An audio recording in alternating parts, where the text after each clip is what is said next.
हमने शहर को दी एक नई पहचान, हम हैं सिंघानिया बिल्डकॉन। यूक्रेन रूस की जंग के बीच क्वाड की मीटिंग जारी है। बैठक में पीएम मोदी और बाइडेन शामिल हुए। क्वाड की ये मीटिंग यूक्रेन पर रूस के सैन्य हमले की पृष्ठभूमि में आयोजित हो रही है और बैठक में नेताओं के हिंद प्रशांत क्षेत्रों में अहम घटनाक्रम पर विचार विमर्श करने की उम्मीद की जा रही है। रूस और यूक्रेन के बीच एक हफ्ते से ज्यादा समय से जंग चल रही है। इस बीच रूस के राष्ट्रपति पुतिन और फ्रांस के राष्ट्रपति मैक्रो के बीच दूसरी बातचीत हुई है। मैक्रो से बातचीत में पुतिन ने बताया कि वे यूक्रेन में क्या हासिल करना चाहते हैं। आपको बता दें कि युद्ध की शुरुआत 24 फरवरी को हुई थी। विदेश मंत्रालय के मुताबिक यूक्रेन से अब तक 18,000 लोग सुरक्षित भारत लौट गए हैं। भारतीयों की वापसी को लेकर जानकारी देते हुए बताया कि बीते 24 घंटों में 15 फ्लाइट्स भारत आई हैं। अगले 24 घंटों के लिए 18 फ्लाइट्स यूक्रेन भेजी जाएंगी। वाराणसी में पीएम मोदी ने यूक्रेन से लौटे छात्रों से बात की। विदेश मंत्रालय के मुताबिक अब तक 18,000 भारतीय यूक्रेन छोड़ दिए हैं। आपको बता दें कि 30 विमानों से 6,400 भारतीयों की वापसी हो चुकी है। विदेश मंत्रालय की सलाहकार समिति की बैठक पर विदेश मंत्री डॉक्टर एस जयशंकर ने कहा कि यूक्रेन के घटनाक्रम पर मुद्दे में सामरिक और मानवीय पहलुओं पर सार्थक चर्चा हुई है। आपको बता दें कि इस बैठक में कांग्रेस नेता राहुल गांधी और शशि थरूर भी शामिल हुए। यूक्रेन के शहरों पर रूसी सेना के हमले अब और तेज होते जा रहे हैं। खबर है कि चेर्निहाइव्स में तेल डिपो पर रूसी सैनिकों ने हमला कर दिया है। मिसाइल हमले से तेल डिपो में भयंकर आग लग गई है और जिसके बाद धुएं के गुबार दूर दूर तक देखे जा सकते हैं। कीव की तरफ रूसी सेना तेजी से बढ़ रहा है। यूक्रेन पर लगातार 8वें दिन रूस का हमला जारी है। पुतिन की सेना ने राजधानी कीव को चारों ओर से घेर लिया है। अब से कुछ घंटे पहले कीव के एक रेलवे स्टेशन पर सेना के मिसाइल दागी है और ये हमला उस वक्त किया गया है जब स्टेशन से लोग रेस्क्यू किए जा रहे थे। वहीं रूसी आर्मी ने खेरसोन पर भी कब्जा जमा लिया है। रूस के विदेश मंत्री सेर्गेई लावरोव ने चेतावनी दी है कि तीसरा विश्व युद्ध परमाणु हथियारों से लड़ा जाएगा और ये काफी विनाशकारी होगा। उनका ये बयान राष्ट्रपति व्लादिमीर पुतिन द्वारा चेतावनी दिए जाने के कुछ ही दिनों बाद आया है, जिसमें पुतिन ने चेताया था कि यूक्रेन में सेना भेजने वाले किसी भी देश को गंभीर परिणाम भुगतने होंगे।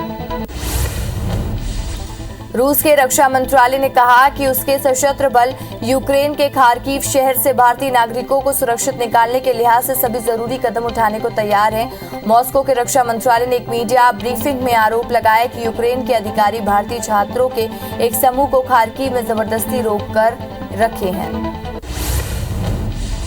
यूक्रेन और रूस के बीच हो रहे युद्ध के बीच शीतकालीन पैरालंपिक से रूसी और बेलारूस के एथलीटों पर प्रतिबंध लगा दिया गया। ये फैसला अंतर्राष्ट्रीय पैरालंपिक समिति यानी आईपीसी ने लिया है। यूक्रेन में जंग के मद्देनजर अमेरिका ने रूस के साथ बेलारूस पर भी कड़े प्रतिबंध लगाने का ऐलान किया। व्हाइट हाउस ने कहा है कि रूस और बेलारूस के डिफेंस सेक्टर में होने वाले एक्सपोर्ट पर बैन लगाया गया है और इसमें लड़ाकू विमान, थल सेना वाहन और कलपुर्जे शामिल है। यूक्रेन रूस की जंग के बीच अमेरिका ने पहली बार बेलारूस पर बैन लगाया है। संयुक्त राष्ट्र में भारत के स्थायी प्रतिनिधि टीएस तिरुमूर्ति ने कहा कि भारत यूक्रेन में बिगड़ते हालात को लेकर बेहद चिंतित है और खार्किव में एक भारतीय नागरिक की मृत्यु पर हम उनके परिवार और इस संघर्ष में अपनी जान गंवाने वाले हर नागरिक के प्रति गहरी संवेदना व्यक्त करते हैं। हम लगातार प्रयास कर रहे हैं कि सभी भारतीयों की सुरक्षित वतन वापसी हो। रूस और यूक्रेन में जारी जंग के बीच एक बड़ा खुलासा हुआ। एक रिपोर्ट के मुताबिक चीन और यूक्रेन में रूसी आक्रमण को लेकर पहले से जानकारी थी। चीन ने रूस के विंटर ओलंपिक के समापन तक रुकने के लिए कहा था। रिपोर्ट में कहा गया कि वरिष्ठ चीनी अधिकारियों ने बीजिंग से शीतकालीन ओलंपिक की समाप्ति से पहले यूक्रेन पर आक्रमण नहीं करने के लिए कहा था। यूक्रेन में फंसे भारतीय नागरिकों को लेकर हंगरी के बुडापेस्ट में भारतीय वायुसेना का एक और C-17 विमान हिडन एयरपोर्ट पहुंचा, जहां राज्य मंत्री अजय भट्ट ने आने वाले भारतीय नागरिकों के साथ बातचीत की। उन्होंने कहा जो विमान पहले छात्रों को लेकर आया था उसे निकासी के लिए भेज दिया गया है और जैसे ही छात्र इस विमान से उतरेंगे ये फिर से निकासी के लिए चला जाएगा। रूस ने कहा है कि भारत को S-400 मिसाइल डिफेंस प्रणाली की आपूर्ति पर पश्चिमी देशों द्वारा उस पर लगाए गए प्रतिबंधों से कोई असर नहीं पड़ेगा।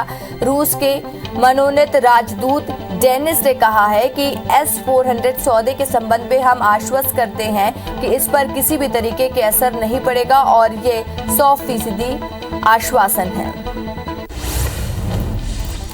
रूस यूक्रेन युद्ध के बीच सुप्रीम कोर्ट में एक वकील ने वॉर जोन में फंसे स्टूडेंट्स की वतन वापसी को लेकर एक याचिका दायर की है, जिस पर गुरुवार को सुनवाई करते हुए CJI एन.वी. रमन्ना ने कहा कि क्या हम पुतिन को युद्ध रोकने का निर्देश दे सकते हैं। हालांकि कोर्ट ने कहा कि उनके साथ हमारी सहानुभूति है, हम अटॉर्नी जनरल से हेल्प करने के लिए कहेंगे। ये याचिका कश्मीर से आए वकील ने दायर की है। यूक्रेन में फंसे भारतीय नागरिक स्पेशल फ्लाइट के जरिए पोलैंड से दिल्ली पहुंचे। इस दौरान केंद्रीय मंत्री मुख्तार अब्बास नकवी ने उनका स्वागत किया। वतन लौटे भारतीयों ने एयरपोर्ट पर भारत माता की जय के नारे लगाए।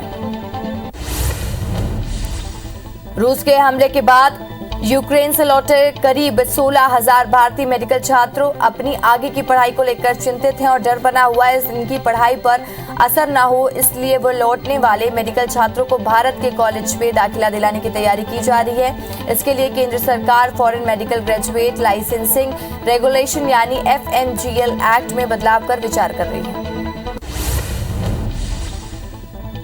राजस्थान के कोटा में लोकसभा अध्यक्ष ओम बिरला ने यूक्रेन में फंसे छात्र के परिवार के सदस्यों से मुलाकात की। उन्होंने कहा कि जितने भी यूक्रेन में पढ़ने वाले बच्चे हैं उन्हें सुरक्षित निकाला जा रहा है। ओम बिरला ने कहा कि सरकार गंभीरता के साथ इस पर काम पर लगी हुई है। रोमानिया में केंद्रीय मंत्री ज्योतिरादित्य सिंधिया ने कहा कि आज 8 उड़ानें बुखारेस्ट पहुंचेंगी और करीब 1,800 नागरिकों को भारत ले जाएंगी। कल करीब 1,300 नागरिकों को लेकर 6 उड़ानें बुखारेस्ट से रवाना हुई हैं। सिंधिया ने बताया कि सीरेट में अभी 1,000 छात्र फंसे हुए हैं। प्रधानमंत्री नरेंद्र मोदी ने विश्व के लिए मेक इन इंडिया पर बजट के बाद आयोजित वेबिनार में कहा कि मेक इन इंडिया अभियान आज 21वीं सदी और भारत के लिए आवश्यकता है और ये हमें दुनिया में अपने सामर्थ्य दिखाने का अवसर भी देता है। पीएम मोदी ने कहा कि भारत जैसा विशाल देश सिर्फ एक बाजार बनकर रह जाए तो भारत ना तो कभी प्रगति कर पाएगा और ना ही हमारी युवा पीढ़ी को अवसर दे पाएगा। वैश्विक महामारी के दौर में हम देख रहे हैं कि विश्व में सप्लाई चेन किस तरह से तहस नहस हुई है। पीएम मोदी ने यह भी कहा कि हम इलेक्ट्रिक वाहनों, चिकित्सा उपकरणों में मेक इन इंडिया को बढ़ावा दे सकते हैं। उद्योगों को अपने उत्पादों के विज्ञापनों में वोकल फॉर लोकल और मेक इन इंडिया के बारे में बात करनी चाहिए। उत्तर प्रदेश विधानसभा चुनाव के चौथे चरण का मतदान आज सुबह 7 बजे से शुरू होकर शाम 6 बजे तक खत्म हुआ। उत्तर प्रदेश के मुख्य निर्वाचन अधिकारी अजय कुमार शुक्ला ने बताया कि शाम 5 बजे तक 53.31% मतदान हुआ। जौनपुर में प्रधानमंत्री नरेंद्र मोदी ने रैली में कहा कि अब तक के मतदान ने भाजपा अपना दल और निषाद पार्टी की सरकार बनाना तय कर दिया है। आज छठे चरण में भी भाजपा के पक्ष में जमकर मतदान हो रहा है। पीएम मोदी ने कहा कि हमें अब से सुनिश्चित करना है कि विजय 2017 जितनी ही प्रचंड होनी चाहिए। वाराणसी में समाजवादी पार्टी के प्रमुख अखिलेश यादव ने ऐलान किया है कि 11 लाख खाली पड़े सरकारी पदों को भरा जाएगा। अखिलेश ने कहा है कि सपा की सरकार बनने पर फौज और पुलिस में भर्ती निकालेंगे। उन्होंने कहा शिक्षा मित्र, पुरानी भर्ती, आंगनबाड़ी, आशा कार्यकर्ता सभी को समाजवादी पार्टी से काफी उम्मीद है। वाराणसी में पश्चिम बंगाल की मुख्यमंत्री ममता बनर्जी ने समाजवादी पार्टी के पक्ष में प्रचार करते हुए कहा कि बीजेपी के लोग अच्छे दिन के नाम पर रेलवे, एयरपोर्ट, बैंक बेच रहे हैं, अच्छे दिन के नाम पर नोटबंदी कर रहे हैं। यूपी में आखिरी चरण में 7 मार्च को वाराणसी की 8 सीटों समेत 57 सीटों पर वोटिंग है। वहीं दलित वोटरों को साधने में जुटी प्रियंका गांधी ने वाराणसी के कबीर मठ पर मूलगादी में संत कबीरदास की प्रतिमा के दर्शन किए। बीजेपी ने नवाब मलिक के इस्तीफे की मांग को लेकर महाराष्ट्र विधानसभा के बाहर विरोध प्रदर्शन किया है और देवेंद्र फडणवीस ने कहा है कि नवाब मलिक का इस्तीफा तुरंत लिया जाना चाहिए। आपको बता दें कि दाऊद इब्राहिम मनी लॉन्ड्रिंग मामले में नवाब मलिक की हिरासत आज खत्म हो रही है।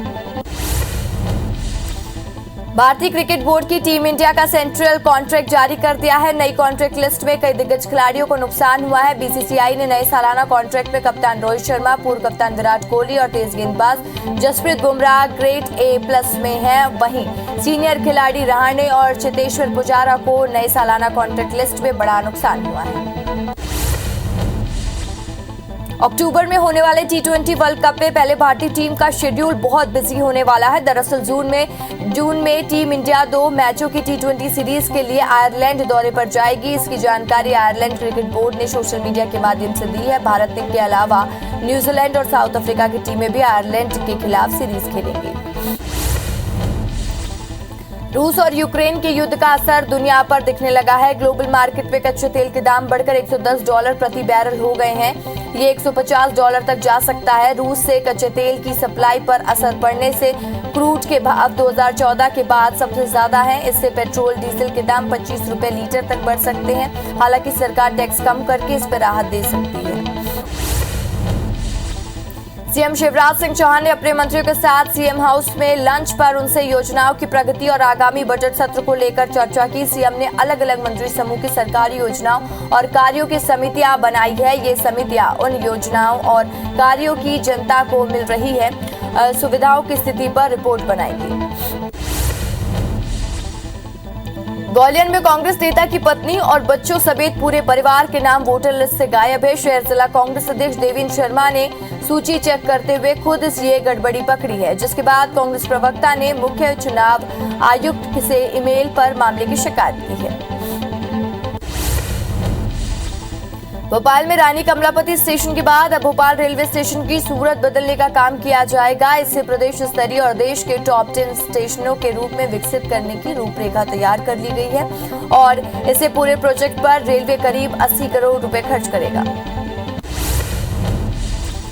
ग्वालियर के बराई पनिहार गांव में दलित आरटीआई एक्टिविस्ट की पिटाई के मामले में उसे मूत्र पिलाने के आरोप में पुलिस ने 2 लोगों को गिरफ्तार किया। मामले में 5 आरोपी अब भी फरार हैं और बताया जा रहा है कि बरई पनिहार गांव में दलित एक्टिविस्ट शशिकांत चौकटिया ने आरटीआई लगाकर सरपंच आशा कौरव के कार्यकाल में किए विकास कार्यों की जानकारी मांगी थी।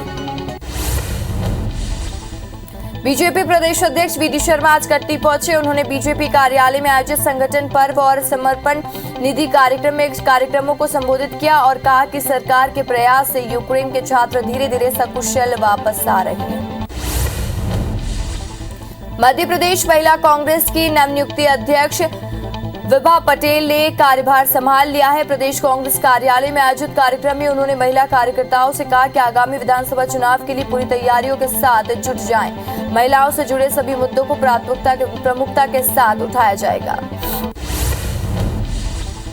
जबलपुर हाईकोर्ट ने भोपाल के टीटी नगर चौराहे पर लगी पूर्व सीएम अर्जुन सिंह की प्रतिमा समेत प्रदेश भर में सड़कों और चौराहों पर लगी ऐसी प्रतिमाओं को हटाने के आदेश दिए हैं जो यातायात में बाधक बनती हैं। साथ ही हाईकोर्ट ने याचिकाकर्ता को बदनाम करने पर राज्य सरकार और भोपाल निगम दोनों पर 30,000 रुपए का जुर्माना लगाया है।